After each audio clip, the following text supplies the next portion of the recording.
محترم دوست اور بزرگوں،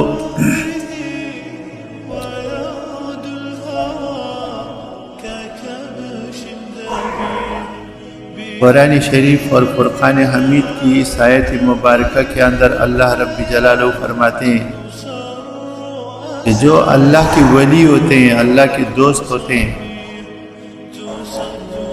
اور اللہ کے ذکر کرنے والے، اللہ کو یاد کرنے والے جو لوگ ہوتے ہیں، ان کو نہ دنیا میں کسی چیز کی فکر، نہ غم، اور نہ آخرت میں کسی چیز کی فکر اور نہ غم ہوتی ہے۔ تو اللہ رب جلالہ اس قرآن شریف کی اس آیت کے اندر یہ بتانا چاہتے ہیں کہ جس طریقے سے جو بندہ اللہ کو یاد کرنے والا ہو اور ہر وقت وہ اللہ کا ذکر کرے، اپنی زبانوں کو اللہ کے ذکر سے تر کرے، اللہ رب جلالہ اس کو اپنا خاص بندہ بنا دیتے۔ حدیث قرآن شریف کے اندر ہے، اللہ رب جلالہ فرماتے ہیں کہ تم میرا ذکر کیا کرو، اور جب تم میرا ذکر کرو گے تو میں تمہارا ذکر کروں گا۔ اگر تم میرا ذکر جو ہے نا اکیلے کرو گے تو میں تمہارا ذکر اکیلا کروں گا، اور اگر تم میرا ذکر مجلس میں کرو گے تو میں تمہارا ذکر فرشتوں کی مجلس میں کروں گا۔ اگر ذکر کرتے کرتے تم میرے طرف ایک ہاتھ بڑھو گے، ایک بالش بڑھو گے، تو میں تمہاری طرف ایک ہاتھ بڑھوں گا، اور اگر تم میرے طرف ایک ہاتھ بڑھو گے تو میں دوڑ کے تمہیں اپنے رحمت میں لپیٹ لوں۔ تو میرے دوست اور بزرگوں، یہ نماز جو ہم پڑھتے ہیں یہ بھی اللہ کا ذکر ہے، جو قرآن شریف کی تلاوت ہم کرتے ہیں یہ بھی اللہ کا ذکر ہے، جو اللہ کے بنائی ہوئی دنیا کے اندر غور و فکر ہم کرتے ہیں یہ بھی اللہ کا ذکر ہے، جو سچ ہم بولتے ہیں نا یہ بھی اللہ کا ذکر ہے، ٹھیک ہے۔ اور جو اچھی طریقے سے جو ہے نا ہر چیز بھی، جیسے قرآن شریف میں کہ دنیا کے اندر اور غور و فکر کرو، سیر و سیاحت کرو، اور اللہ رب جلالہ کی بنائی ہوئی چیزوں کو دیکھو، ان میں غور و فکر کرو، یہ ساری چیزیں جو ہے نا اللہ تک پہنچانے والی چیزیں۔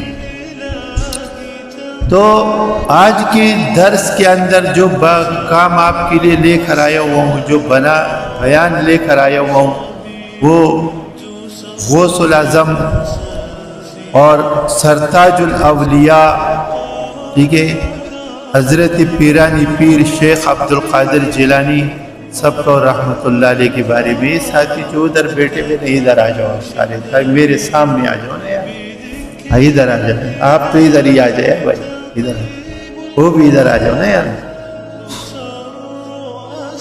پیرانی پیر شیخ عبد القادر جیلانی رحمت اللہ علیہ، یہ ایران کے اندر ایک قصبہ ہے، اور اس قصبے کو جیلان بھی کہتے ہیں اور گیلان بھی کہتے ہیں۔ اس لیے آپ سنتے ہو کہ یہاں ہمارے ملک میں کچھ لوگ جیلانی ہیں، کچھ گیلانی ہیں، یہ ایک ہی نام ہے، دونوں ایک ہی نام ہے، گیلانی اور جیلانی۔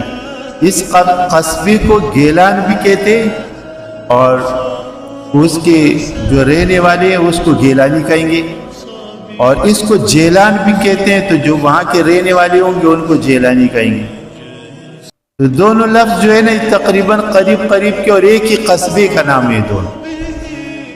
یہاں ایک بندہ تھا، اس کا نام تھا ابو صالح، یہ شیخ عبد القادر جیلانی رحمت اللہ علیہ کی والد کا نام ہے۔ کیا نام ہے؟ ابو صالح، یہ والد کا نام ہے، اور والدہ جو ہے اس کا نام ہے فاطمہ۔ والدہ کا نام فاطمہ، باپ کا نام ابو صالح، بیٹے کا نام عبد القادر، عبد القادر نام رکھا نا۔ تو اللہ کی مرضی، اللہ کی منشا اور اللہ کی عادت سنت کہ اللہ رب جلالہ جس بندے سے کوئی بڑا کام لینا چاہے نا، اس کو اللہ تعالیٰ بچپن میں یتیم کر دیتا۔ جس بچے سے اللہ تعالیٰ کوئی بڑا کام لینا چاہے نا اپنا، اس کو اللہ تعالیٰ بچپن میں یتیم کر دے، چھوٹی عمر میں یتیم. جیسے ہماری نبی سب کا صلی اللہ علیہ وسلم جب پیدا ہوئے تو پیدائش سے پہلی والد انتقال کر، سمجھ رہے؟ والد پیدائش سے پہلے انتقال کر گئے. جب گھٹنوں چلنے کے لائق ہو گئے تو جو دادا تھا نا سرپرست، وہ انتقال کر گیا. جب 7 سال کے ہوئے تو ماں انتقال کر گئی. ٹھیک ہے. اور اسی طریقے سے جتنے خاندان کے جو سایہ دار تھے نا، سر پہ ہاتھ رکھنے والے جو لوگ تھے، وہ اللہ کے ہاں چلے گئے، رخصت ہو گئے دنیا سے. اللہ نے فرمایا کہ میرے نبی، تجھے میں نے یتیم پیدا کیا اس لیے کہ تیرا بازو میں خود اپنے ہاتھ سے پکڑوں. سمجھ رہے ہو؟ وَأَمَّلْ اللہ رب جلالہ فرماتے کہ جو یتیم ہوگا نا، اس کی سرپرستی میں خود کروں. قرآن شریف میں فآوا، کہ تیرا کوئی پوچھنے والا نہ ہو تو میں پوچھنے والا ہوں. کیونکہ بچہ ہوگا نا چھوٹا، تو وہ بچہ تو بچہ ہے، وہ کھلونا اپنے ماں سے مانگے گا، باپ سے مانگے گا، ٹوپی باپ سے مانگے گا، رومال باپ سے مانگے گا، جوتا باپ سے مانگے گا، ٹافیاں باپ سے مانگے گا، کھانے پینے کی چیزیں باپ سے مانگے گا، باپ کے ساتھ سیر و سیاحت کی ضد کرے گا، یہاں جانے کی ضد کرے گا، وہاں کی کرے گا. تو اللہ نہیں چاہتا ہے کہ وہ بندہ میرا خاص اور لین دین کسی اور کے ساتھ رکھے. سبحان اللہ بولو ذرا. لین دین کسی اور کے ساتھ نہ رکھے، وہ مجھ سے رکھے. تو جب وہ مجھ سے لین دین رکھے گا نا، تو پھر کیا ہوگا کہ اگر اس کو خوشبو کی ضرورت ہوگی تو ہم اس کے خوشبو، اس کے پسینے کو خوشبو بنا دے گی. سمجھ رہے ہو؟ اور اگر اس کو کسی دوست کی، کسی غمخوار کی ضرورت ہوگی تو صدیق جیسے بندے کو اس کا دوست بنا دے گی. اور اگر کسی کو اس کو کسی پیغام رسا کی ضرورت ہوگی تو جبرائیل کا آنا جانا جاری کر دے گی. اور اگر اس کو سیر کی ضرورت ہوگی تو اس کو معراج پہ بلا لیں گے. اور اگر اس کو کھلونوں کی ضرورت ہوگی تو چاند اور سورج اس کے ہاتھ میں کھیل جائے گی. تو اللہ تعالیٰ جو ہے جس بچے سے اللہ کوئی بڑا کام لینا چاہتا ہے نا، اللہ تعالیٰ اس کو بچپن میں یتیم کر دیتا ہے. جیسے ہماری نبی کو بچپن میں یتیم کر دیتا، تاکہ اس کے جو دیکھ بھال ہے وہ ہم کریں خود. ایسا نہ ہو کہ نبی ہمارا ہو اور وہ مانگے کسی اور سے، بس وہ ہم سے مانگے، جو بھی مانگنا وہ ہم سے مانگے، ہم دیں گے، اس کو عطا کریں گے. تو شیخ عبد القادر جیلانی رحمۃ اللہ علیہ وہ 5 سال کی عمر میں یتیم ہو گئے. والد فوت ہو، 5 سال کی عمر میں یتیم ہو گئے، والد فوت ہو گئے. اور ماں جو تھی فاطمہ وہ بیوہ ہو گئی. تو ماں نے جو ہے نا بیٹے کی تربیت کی، اور بچوں کی تربیت کے اندر ماں کا بہت بڑا کردار ہوتا ہے. اس لیے زیادہ دین سیکھنے کی ضرورت اس کو ہے، ماں کو. باپ کو ہے کہ باپ جا کے اپنے گھر والی کو یہ سارے مسائل سمجھائے، اس کو دین سکھائے، نماز سکھائے، دینداری سکھائے، پردہ سکھائے. تو ماں کی اس کندھوں کے اوپر جب یہ سارا بوجھ آ گیا نا، ماں کا گود جو ہے نا، یہ سمجھ لو کونا مدرسہ ہے بچے کے لیے. اب میں بات کروں گا کسی اور طرف چلا جاؤں گا، نہیں تو نہیں، بس وہ پھر کبھی. ماں کا بڑا ہاتھ ہوتا ہے بچے کی تربیت میں، اور ماں کے اوپر اس کا باپ ہے. تو باپ ماں کی تربیت کرے گا، ماں بچے کی تربیت کرے گی. جب باپ خود تربیت یافتہ نہیں ہوگا تو وہ کیا اپنی بیوی کی تربیت کرے گا، اور بیوی کیا اپنے بچے کی تربیت کرے گی. تو باپ جو ہے نا یہ کہ اس کے لیے ضروری ہے کہ وہ خود تربیت لے، پھر بیوی کی تربیت کرے، پھر بیوی اپنے بچے کی تربیت کرے. وہ چھوٹا بچہ 5 سال میں یتیم ہو گیا. اسی زمانے کے اندر جو ہے نا کچھ بچے گیلان سے، جیلان سے، ایران سے یہ دینی سبق پڑھنے کے لیے بغداد جا رہے تھے، مدرسے میں پڑھنے کے لیے طلباء کا ایک قافلہ جاتا تھا، پڑھنے کے لیے جاتے تھے طلباء۔ تو ماں نے کہا کہ بیٹا اب تو بھی 5 سال کا ہو گیا ہے، ٹھیک ہے، تو اب یہ ہے کہ تیرے والد جو ہے وہ کوئی 80 دینار جو ہے وہ چھوڑ گئے فوت ہوتے ہوئے، تو اس میں سے نا 40 دینار جو تھے وہ میں نے ورثہ کو دے دیے جو ان کا حق تھا، اور 40 دینار جو ہے وہ باقی ہے، یہ 40 دینار آپ لو اور جاؤ، جا کے جو ہے نا قرآن کے حافظ بن جاؤ، صحیح ہے، اور عالم بن جاؤ، علم سیکھو، قرآن پڑھو، اور جو ہے نا یہ کہ یہ پیسے اپنے پاس جو ہے نا آپ رکھو، اور آپ اسی قافلے کے ساتھ آپ بغداد چلے جاؤ، بڑے مدرسے میں چلے جاؤ۔ بغداد کا بڑا مدرسہ تھا اس زمانے میں، یہ پیسے لو۔ تو بیٹے جو ہے نا اس زمانے میں جو مجھے ایسے لگتا ہے کہ جو بچے ہیں ہوتے تھے وہ بڑے سمجھدار ہوتے تھے وہ، اور آپ بھی بڑے سمجھدار ہیں، مگر ان کی سمجھداری موبائل میں گھس گئی ساری، یہ ادھر گھس گئے سارے، سمجھ رہے ہیں، یہاں گھس گئے۔ جن کے ہاتھوں کے اندر قرآن ہونا چاہیے تھا ان کے ہاتھوں کے اندر یہ شیطان آ گیا ہے، جس کے ہاتھ میں تسبیح ہونی چاہیے تھی اس کے ہاتھ کے اندر یہ دنیا کا خطرناک زہریلا اوزار آ گیا، اور بیٹے اور بیٹیاں وہ ماں باپ کے باغی ہو گئے، اور ان کو مارتے ہیں اور ان کو گالیاں دیتے ہیں، اور ان کی باتیں ان کو بری لگتی ہے، ان کی نصیحتیں وہ سننا نہیں چاہتے، اور ان سے وہ بات نہیں کرنا چاہتے، اور ان کو دیکھنا نہیں چاہتے، برداشت نہیں کر پا رہے ہو۔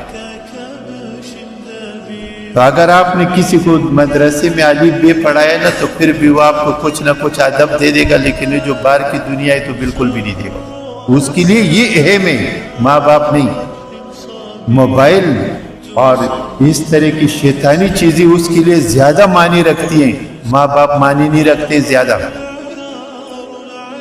تو وہ لوگ تھے پاک صاف، اس بچے کو جو ہے نا وہ پیسے معنی دیے 40 دینار عبد القادر کو، تو اس نے کہا کہ ٹھیک ہے، پیسے جو ہے نا آ گئے۔ تو ماں نے کہا کہ یہ 40 دینار جو ہے میں آپ کی گودڑی میں نا بیگ میں میں آپ کو جو ہے سی دیتی ہوں، یہ آپ کے کام آئیں گے، اور بس اس پہ آپ پڑھو۔ بڑی رقم ہوتی تھی اس زمانے میں، 40 دینار سونے کے تھے نا، دینار بہت زیادہ رقم تھی، یعنی باپ کی آدھی وراثت تھی، ٹھیک ہے۔ تو یہ جو ہے یہ آپ کے سارے تعلیم کے پیسے ہی، یہ لو اور آپ جاؤ۔ تو بیٹے نے کہا ماں کچھ پیسے تو آپ رکھو اپنے پاس، کچھ پیسے آپ اپنے پاس رکھو، اتنا پیسہ جو ہے نا مقصد میں ساتھ لے جاؤ۔ تو آپ کیا کرو گی؟ تو یہ جو شیخ عبد القادر ہے نا جیلانی سب کو رحمت اللہ علیہ، ان کے نسب جو ہے نا نسب حضرت امام حسن سے بھی ملتا ہے اور حسین سے بھی ملتا ہے۔ تو ماں نے کہا کہ بیٹے ہم سید ہیں اور حضور کے نسب سے ہے، فاطمہ کے نسب سے ہے، اور ہمیں فاطمہ کی وہ محنتی یاد ہے کہ گھرداری کیسے کرنی ہے، گھر کیسے چلانا ہے، اپنے کاندھوں پہ پانی بھر کے لانا، یہ فاطمہ کی سنت ہے، اور اپنے ہاتھوں سے چکی پیسنا یہ فاطمہ کی سنت ہے، سب کو رضی اللہ تعالی عنہ۔ تو ہم اپنے ماں کی سنت پہ چل کے اپنی زندگی بسر کر لیں گے، کوئی مسئلہ نہیں ہے، بس آپ یہ پیسے لو اور آپ جاؤ دینی تعلیم حاصل کرو، دینی علم حاصل کرو۔ لیکن بیٹا جاتے وقت 2 نصیحتیں میری یاد رکھنا، یہ آپ بھی یاد رکھنا۔ یہ تقریری جو ہوتی ہے نا، ہمارا کام ہے نصیحت، جو ہم نے اپنے بزرگوں سے، اپنے علماء سے، اپنے استاذوں سے پڑھائے، ہمارا کام ہدایت دینا نہیں ہے، ہمارا کام نصیحت کرنا ہے۔ باقی ہدایت لینا بات کو لینا اور اس کے اوپر عمل کرنا اور اس کے اوپر چلنا، یہ آپ کا کام ہے۔ یہ جمعے کے دن جو مجلسیں لگتی ہیں ہر مسجد کے اندر اس لیے لگتی ہے کہ جو علماء ہیں وہ آپ کو نصیحت کر دیں گے، آگے نصیحت کے اوپر عمل کرنا نہ کرنا، اس سے ہدایت حاصل کرنا نہ کرنا، یہ آپ کا کام ہے۔ نبیوں کا کام بھی یہ نہیں ہے کہ وہ لوگوں کو ہدایت دے یا کسی کو یہ کہے کہ میں آپ کو ہدایت دوں۔ نبی ہدایت دینے کے لیے نہیں آتے، نبی آپ کو نصیحت کرنے آتے ہیں، آگے ہدایت لینا نہ لینا یہ آپ کا کام ہے۔ تو دو نصیحتیں وہ میری یاد رکھنا، پلے باندھ دینا، انشاءاللہ دنیا کے اندر کبھی بھی آپ کو ناکامی نہیں ہوگی، اور کسی جگہ نہیں ہوگی، کسی موڑ پہ نہیں ہوگی، ناکامی نہیں ہوگی۔ یہ دو نصیحتیں آپ اپنے پاس رکھو سنبھال کر کے، ٹھیک ہے؟ تو انشاءاللہ جہاں جاؤ گے نا، جہاں جاؤ گے لوگ آپ کو عزت کے نظر سے دیکھیں۔ آپ عالم نہیں بھی ہیں، صرف آپ نے دو چیزیں اپنے پلے باندھ دیے، کسی عالم سے سن کے لوگ آپ کی عزت کریں گے، یہ بہت بڑی چیزیں ہیں، چھوٹی موٹی نہیں۔ اگر آپ سمجھو اس کو، یہ لے لو آپ دو چیزیں اپنے پاس اور اسی کے اوپر عمل کرنا۔ تو بیٹے نے کہا کہ ماں وہ دو نصیحتیں کیا ہے؟ ماں نے کہا پہلی نصیحت یہ کہ جھوٹ مت بولنا۔ کیا کرنا؟ جھوٹ نہیں بولنا کبھی، کسی حالت میں بھی جھوٹ نہیں بولنا۔ جیسے جھوٹا انسان ہوتا ہے نا، جھوٹا کہتے ہیں نا، آپ لوگوں کی زبان میں ہے یہ جھوٹ کے پاؤں نہیں ہوتے، اور ایک جھوٹ کو چھپانے کے لیے 1000 جھوٹ بولنے پڑتے ہیں۔ اس سے بہتر ہے آپ سچ بول دو، سچ بول دو۔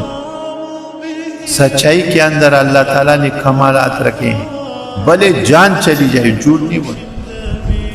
قرآن شریف میں اللہ فرماتے ہیں الا لعنت اللہ علی الکاذبین، کہ جو جھوٹے ہیں نا، جھوٹے، ان پہ اللہ کی لعنت ہے۔ جس پہ اللہ کی ڈائریکٹ لعنت پڑ جائے وہ کتنی بری بات ہے، لعنت جھوٹ بولنے والے کے اوپر۔ اب آپ دیکھو ہمارے سارے مارکیٹ جھوٹی ہے، ٹھیک ہے؟ ہر جگہ جھوٹ ہے، ہر جگہ سودا فروش، دودھ فروش، پرچون فروش، کپڑا فروش، مارکیٹوں میں اتنے لوگ نا نیچے سے لے کے سر تک جھوٹ، فراڈ، جھوٹ ہے۔ لوگوں کو بدگمانیوں میں ڈال، لوگوں کے ساتھ فراڈ، دھوکہ،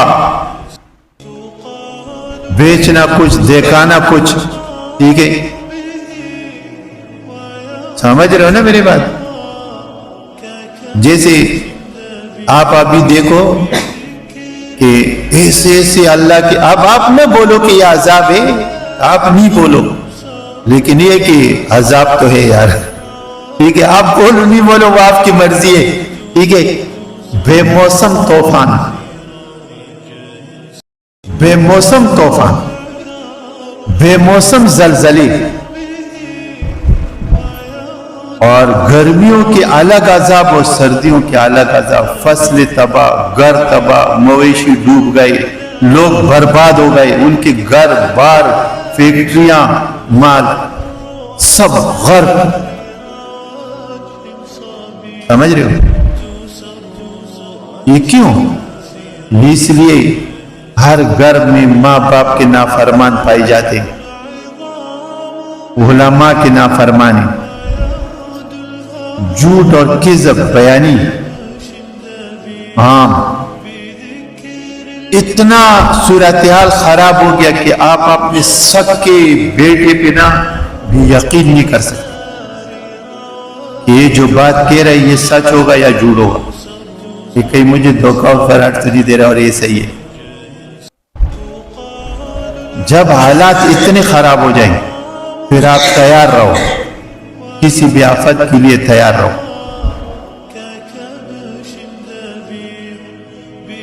میں نے خود دیکھا نہیں، لیکن مجھے ساتھیوں نے بتایا، آپ کو پتہ ہے آپ سب لوگ موبائل اور نیٹ دیکھتے ہو، میڈیا دیکھتے ہو، کہ ابھی ایک ہفتہ